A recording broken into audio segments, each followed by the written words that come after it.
the Dream Manager program came about, like I knew people needed a dream manager. Like everyone needs a coach. And I see the dream manager as like the ultimate life coach. And everyone needs a dream manager. And then I was looking at coaching. I was looking at, it's like almost every time you turn around now, someone's, well, what do you do? I'm a life coach, and sometimes I sort of pull back and I'm, okay, well, how are you a life coach and why are you a life coach? I met a guy last year, he's like 20 years old and he's a life coach. And I'm like, okay, but how are you a life coach and how do you become a life coach? And well, it's just something I wanted to do. And so I was looking at sort of this whole industry of coaching, and obviously massively unregulated and massively inconsistent. And as I studied coaching, what I learned was most executive coaches and most life coaches, they meet with their clients maybe once a week or once a month or whatever it is, and they ask them, all right, what's going on?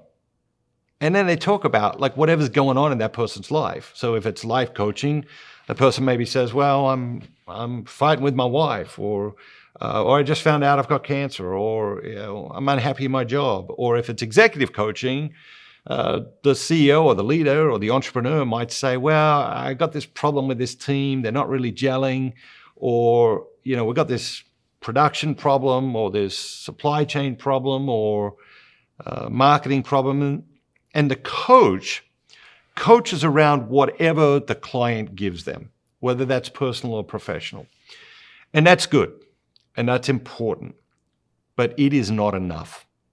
Okay. And what I discovered by studying the coaching industry and everything that's out there is if you don't give people new content, they won't grow.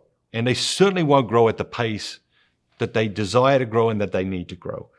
And so they need new thought processes and they need new ideas and they need wisdom that they haven't been exposed to at other times in their lives. And so I believe like what separates the Dream Manager program from every other coaching experience is this curriculum, is this content. Because by putting new content into their hearts, into their minds, into their souls, like it gets them to think differently about themselves, differently about their lives, differently about what is possible. And so the content is very, very important. Now, part of the program is talking about whatever is happening in their lives. That also is important. But I don't believe that one without the other is effective. And I think that's why most people who have had a coaching experience stop their coaching experience. And if you ask them about their coaching experience, very often they'll say it wasn't that impactful. And I think it's because it didn't have that component. And I think that is what separates the Dream Manager program from any other coaching that's available.